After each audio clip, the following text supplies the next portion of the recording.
Halo guys, assalamualaikum warahmatullahi wabarakatuh. Terima kasih yang udah stay ke channel Yatisam Official guys. Semoga langsung sehat, berkah untuk kita semuanya. Kayak Yatisam ini selalu kebangun kalau jam 4 guys. Selamat pagi ya, sambil nunggu subuhan. Yuk ngopi. Aduh, masya Allah, nikmat ya. Cheers dulu. Gimana nih, sehat-sehat kalian ya? Happy holiday loh. Hari ini tuh libur ya guys ya. Tanggal 26 itu sekarang itu jadi public holiday. Perayaan Buddha ya guys ya, agama Buddha, Fatkau. Buat kalian yang libur, hati-hati, jangan lupa makan, jangan lupa have fun juga. Buat kalian yang nggak libur, jangan bersedih ya guys ya.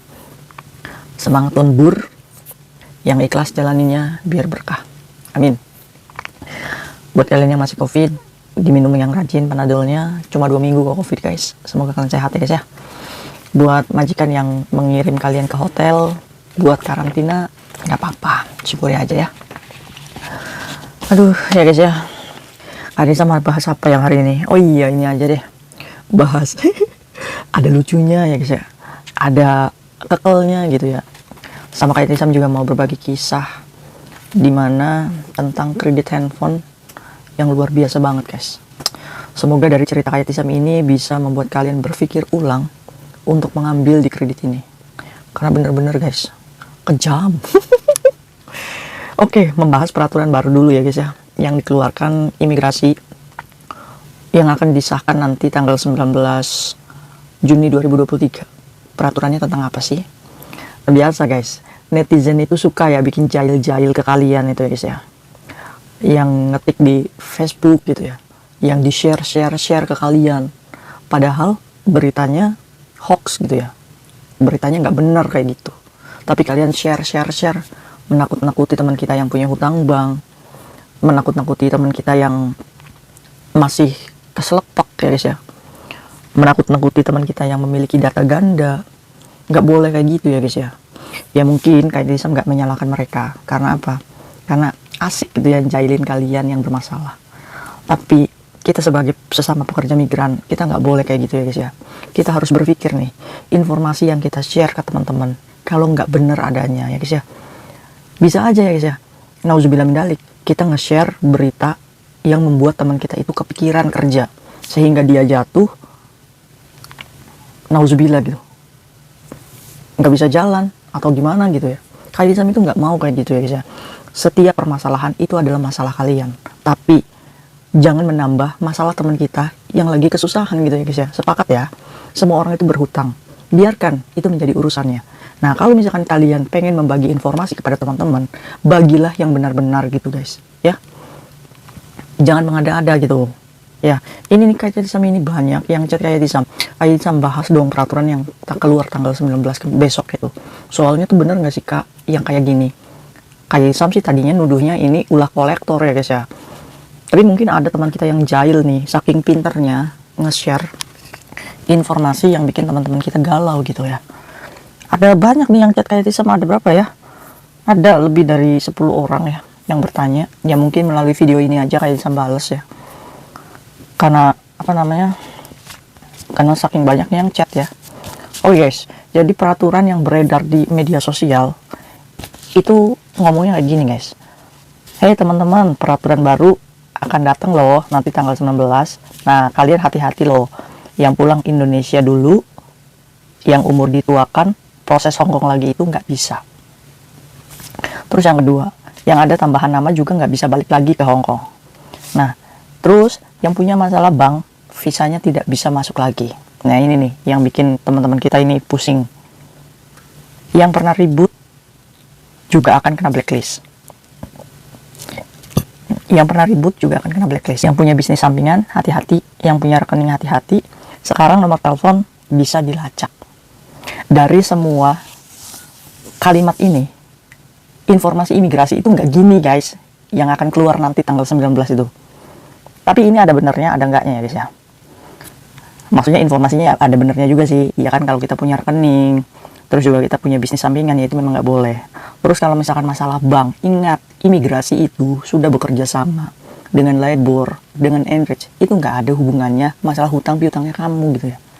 Iya guys ya, masalah hutang piutangnya kamu sama bank itu nggak ada urusannya sama imigrasi.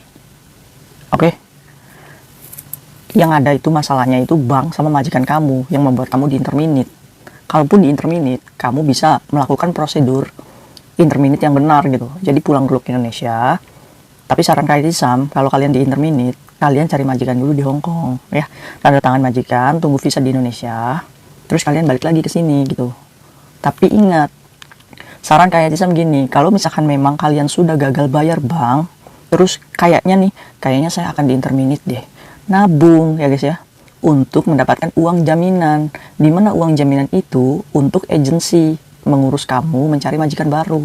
Agensi guys, sekarang itu perlu uang jaminannya kamu. Dimana manusia zaman sekarang itu udah nggak bisa amanah ya guys ya. Ya maaf nih kayak saya ngomong. Karena agensi juga punya resiko guys. Saat kalian sudah menandatangani kontrak dengan majikan baru, terus kalian tunggu visa di Indonesia, agensi juga takut nih. Nanti kalau kamu sudah nyampe Indonesia, visa kamu turun, kamu males balik ke Hong Kong lagi gitu. Terus gimana pertanggungjawaban agensi ke majikan baru? Iya kan? Makanya itu diperlukan uang jaminan. Tapi uang jaminan itu nanti akan dikembalikan ke kamu lagi kok. Itu agensi yang bener ya. Tuh guys, jadi informasi yang beredar di media sosial ini hoax ya guys ya.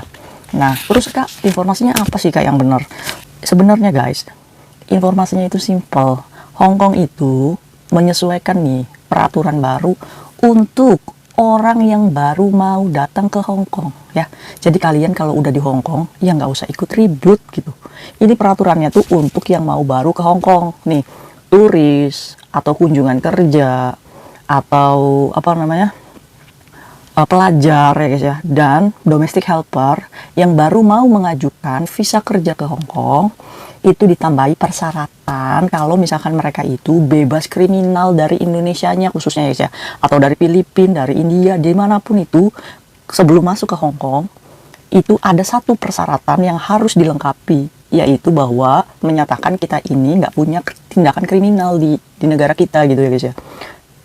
Dengan secara tidak langsung, Hong Kong itu cuma menerima orang-orang yang bebas kriminal gitu. Kriminalnya gimana? Ya namanya kriminal ya guys ya, berarti berurusan dengan kepolisian yang sudah pernah kasus gitu ya guys ya. Contohnya gimana Kak? Ya, contohnya kalian kalau misalkan kasarnya ya, kan sekarang itu banyak apa namanya, pencurian, ibu-ibu mencuri ya guys ya, maaf nih. Misalkan ibu yang keselepak terus mencuri, terus dipenjara, itu kan memiliki catatan kriminal ya guys ya. Berarti meskipun ibu itu memiliki kesulitan ekonomi di Indonesia ya, terus dia mau daftar ke Hong Kong nih untuk merubah nasib, ternyata dia punya catatan kriminal tuh dulu kalau dia pernah mencuri dan dipenjara di Indonesia gitu, sehingga nggak boleh ya guys ya untuk daftar ke Hong Kong itu. Terus apa namanya, berarti kalau misalkan di Indonesia itu biasanya dibuktikan dengan yang namanya surat catatan kepolisian yang kita sebut SKCK itu guys. Jadi udah sewajarnya kayak lamar kerja aja deh guys. Udah sebenarnya itu aja informasi imigrasi itu ya guys ya. Dan itu pun untuk pengajuan visa baru dimulai tanggal 19 Jun 2023 ya guys ya. Nah, kalau misalkan kalian mengajukan visa sebelum tanggal 19 Jun 2023 itu masih menggunakan aturan yang lama ya guys ya. Jadi imigrasi itu ngomong kalau misalkan kalian mengajukan visa sebelum tanggal 19 Jun 2023 itu kemungkinannya masih menggunakan aturan yang lama. Tapi memberikan juga nih informasi, tapi tetap pantengin tuh imigrasi, barangkali ada informasi update katanya.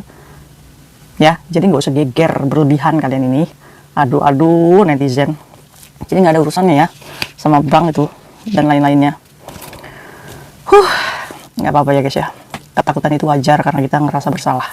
Jadi kesimpulannya apa? Kesimpulannya udah kan, informasi imigrasi itu cuma penambahan catatan bebas kriminal ya guys ya. Nah itu tidak berlaku untuk kita yang udah stay di Hong Kong nih, untuk renew kontrak atau untuk perpanjangan kontrak sama renew ya sama ya guys ya. Untuk perpanjangan dan renew kontrak, untuk mengganti majikan baru, kalau posisinya kita ada di Hong Kong itu nggak perlu syarat itu ya guys ya. Jadi kalau kalian jutkingnya ke Macau terus nggak cuti ke Indonesia nggak perlu juga ya guys ya. Jadi intinya ini buat yang baru aja, yang baru pertama kali ke sini ya guys ya. Atau kalian yang udah lama tinggal di Indonesia gitu, mau proses ke Hong Kong lagi, ya berlaku persyaratan itu. Udah nggak usah geger aja kalian itu. Ngopi. Gini guys, kayak Disa mau kasih tahu ya guys ya, untuk masalah bank ini serius banget. Kak Hisa mohon banget, ada salah satu bank yang sering Kak Hisa bahas ya guys ya. Bank ini sebenarnya bukan bank, tapi lebih ke lintah darat ya guys ya. Jadi bank ini bank H, ini bank kecil guys. Anak-anak ini sering ngambil di bank ini, cuma persyaratannya itu fotokopi, saksi, sama nomor telepon majikan. Nah, sebenarnya Mbak ini namanya Mbak Char ya, Mbak Char. Mbak Char ini guys, dipinjami uang 3.000, dicicil 3 bulan, dan harus wajib membeli handphone. Handphonenya itu A13 dan harganya itu 1.300 berapa gitu, kurang dari 1.400-nya.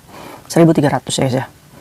Tapi di bank H ini dia harus wajib membeli handphone. Jadi Mbak Char ini ngambil handphone A13 guys. Nah, konfliknya itu dimulai karena bulan kemarin itu Mbak Char ini libur cuti 1 bulan karena udah lama kan nggak pulang. Nah, jadi posisinya itu hutang uangnya itu sudah lunas, handphonenya juga sudah masuk cicilan ketiga ya guys ya. Terus Mbak Char ini pulang lagi dari Indonesia ke Hong Kong. Itu keadaan yang nggak ada uang gitu guys. Nah, dia jual itu handphone yang harga 1.300 kalau cash ya guys ya, untuk bayar handphone yang dikreditin di situ. Kan lucu ya guys ya. Akhirnya udah masuk 4 bulan untuk cicilan handphone, sisa 2 bulan lagi. Kalian tahu nggak harganya berapa? Kita beli handphone A13 cash di luar itu 1.300 dolar ya. Tapi bank itu suruh kalian cicil 860 guys sebulannya. Dan itu pun kalau telat beberapa hari itu jadinya 1.000 dolar guys. Nah, saya lihat nih struknya Mbak Char. Itu dia kalau bayar 1.000 dolar udah 4 kali guys dia masuk. Otomatis di bank itu dia udah bayar 4.000 dong. Sedangkan harga handphone kalau cash dia itu nggak ada 1/4 dari cicilan yang udah masuk. Nah, tapi dari 4 cicilan itu dia masih nanggung 2 cicilan lagi guys. Ya, dan ini udah telat guys. 6, kalian bayangin 6 cicilan kalau 1.000 berarti 6.000 bank itu ngambil. Nah, konfliknya di cicilan kedua ini gagal bayar guys. Gagal bayarnya itu karena posisinya Mbak Char ini habis pulang cuti. Jadi gajinya itu kan sudah dibayar di muka gitu. Jadi nanti ditunggunya bulan depan tanggal 15-an. Nah, si Mbak Char ini debat sama kolektornya guys. Karena saya ini nggak kabur kok. Saya ada di sini. Saya minta keringanan sampai bulan depan saya lunasin tuh 2 lagi. Nggak bisa guys. Kalian bayangin, bank ini udah ngambil untungnya udah banyak banget. Tapi yang namanya sistem rentenir itu nggak bisa kayak gitu. Akibatnya apa? Akibatnya Mbak Char ini dikirimin surat lah majikan. Untungnya majikannya baik, don't care gitu ya. Char, ini ada surat, ya udah diterima aja. Ya guys ya. Pas dibuka ya dari bank itu. Sudah negosiasi, sudah ngomong baik-baik. Kalau minta keringanan sampai tanggal nanti nih tanggal 12. Nggak bisa, nggak digubris. Akhirnya apa? Akhirnya kemarin malam itu majikannya ngomong, Char, ini ada yang nyariin kamu loh nagih hutang katanya. Di handphonenya majikan laki-laki sama handphone majikannya perempuan. Jadi kita tabayun sama bank itu, kalau kita nih baik-baik akan bertanggung jawab, itu nggak bisa. Nah, kembali lagi, Mbak Char ini majikannya ini baik ya guys ya. Maksudnya tuh masih mau gitu nerima. Terus si Mbak Charnya ngomong, udah bos, nyonya dihapus aja. Soalnya saya tetap bertanggung jawab kok, nanti saya bayar secepatnya. Karena Mbak Char ini ngerasa nggak enak sama majikannya. Jadi Mbak Char ini nyuruh orang rumah untuk kirim uang sebesar 5 juta untuk menyelesaikan handphone yang harganya 1.300. Dan hari ini uangnya itu dikirim ke rekeningnya kayak Hisam. Minta tolong untuk menyelesaikan yang 2 cicilan lagi. Kalian tahu nggak berapa bank itu minta?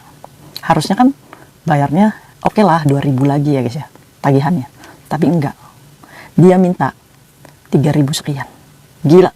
Kalau 3.500 itu berarti uang Mbak Char yang 5 juta itu nggak cukup dong. Iya kan? Nah, 3.500 guys. Kalau kita jumlahkan dengan 4 cicilan kemarin. 4, 5, 6, 7. 7.000. Sekitar 14 juta. 7.000 dolar lintah darat yang berkedok bank meminta uang kepada kalian. Yang padahal kalian itu nggak butuh handphone itu. Sejujurnya. Karena kalian itu posisinya keselepek. Jadi kalian nekat untuk menjerumuskan diri ke lubang yang lebih besar gitu. Ini yang membuat teman-teman kita hancur. Nah ini masalah Mbak Char. Mungkin Kak Yati Sam akan nego dengan banknya dengan secara baik-baik dulu ya guys ya, seadanya uang Mbak Char. Tapi kalau nggak bisa, ya mungkin uang itu akan saya tahan ya guys ya. Karena apa? Karena posisinya Mbak Char ini, majikannya itu udah tahu kan, dan nggak diinterminate. Ya jadi Kak Yati Sam ini mau nih memberikan pelajaran ke bank ini. Kalau nggak bisa juga, nggak mau dilunasin, nggak mau lunas, nggak mau nerima uang Mbak Char yang 5 juta. Ya mungkin Kak Yati Sam akan mengajukan konsultasi ke bagian Enrich ya guys ya, yang mungkin menjadi bisa penyambung lidah untuk menyelesaikan dengan masalah kolektor di luar sana. Oke, buat kalian yang pengen nomornya Enrich, boleh chat Kak Yati Sam ya. Kak Yati Sam nggak mau nyebar di sini karena apa namanya, nggak boleh nyebar nomor ya guys ya tanpa izin. Kalian boleh chat Kak Yati Sam untuk konsultasi dengan lembaga keuangan yang melindungi buruh migran dari tekanan-tekanan kolektor, atau bisa Enrich ini membantu untuk menjelaskan ke majikan tentang masalah keuangan kamu ya guys ya. Kalau misalkan kamu ini ditipu atau enggak, kamu ini jadi saksi gitu, terus sehingga nomor telepon majikan itu diteror, terus mungkin Enrich bisa memberikan saran kepada majikan apa sih yang harus dihadapi ya guys ya. Kita nggak boleh takut selama kita benar. Termasuknya Mbak Char ini sebenarnya nggak boleh takut, iya kan? Kita lawan, kita maju. Insya Allah, doakan ya. Semoga ada kabar baik nih. Insya Allah Kak Yati Sam mau selesaikan ini. Doakan ya untuk teman-teman kita yang mungkin menghadapi para apa namanya rentenir-rentenir di luar sana yang mulutnya kejam guys. Sampai Kak Yati Sam itu ngobrol ya sama debt kolektornya ini, bukan debt kolektornya, mbak-mbak yang bagian penagihan. Aduh, masya Allah guys, subhanallah ya guys ya, ngomongnya pedes sekali. Sampai Kak Yati Sam itu ngerjain guys, saya nelponin terus udah kayak gitu, heh kamu ini telepon aja, emang kamu itu Char ya, katanya yang nelponin. Terus Kak Yati Sam itu ngomong kayak gini, loh bukannya kamu itu suka ditelepon-teleponin, sekarang ditelepon-teleponin saya, kok kamu marah? Aduh, saya sampai bilang sama mbaknya, Mbak kamu nggak diajarin sama orang tuamu ya, kok ngomong kamu itu nggak kayak gitu sih, ngomong bau sampah ya guys ya. Aduh, kenapa kalian itu memilih kerja untuk menyakiti hati orang lain guys ya. Iya, lebih baik ya janganlah bekerja kayak gitu ya guys ya. Iya, meskipun itu tuntutan kerja ya, tapi aduh Kak Yati Sam nggak ngebayangin ya, kayaknya mbak-mbak yang nagihin kalian gitu ya, yang ngomongnya kasar tuh ya. Semoga aja pada sariawan. Karena bener-bener guys, mulutnya itu, aduh, nauzubillah min dzalik ya guys ya. Jadi mungkin itu aja sharing Kak Yati Sam hari ini, semoga bermanfaat ya guys ya. See you next video, bye bye. Jauhi itu kredit handphone ya, bye bye. Assalamualaikum warahmatullahi wabarakatuh.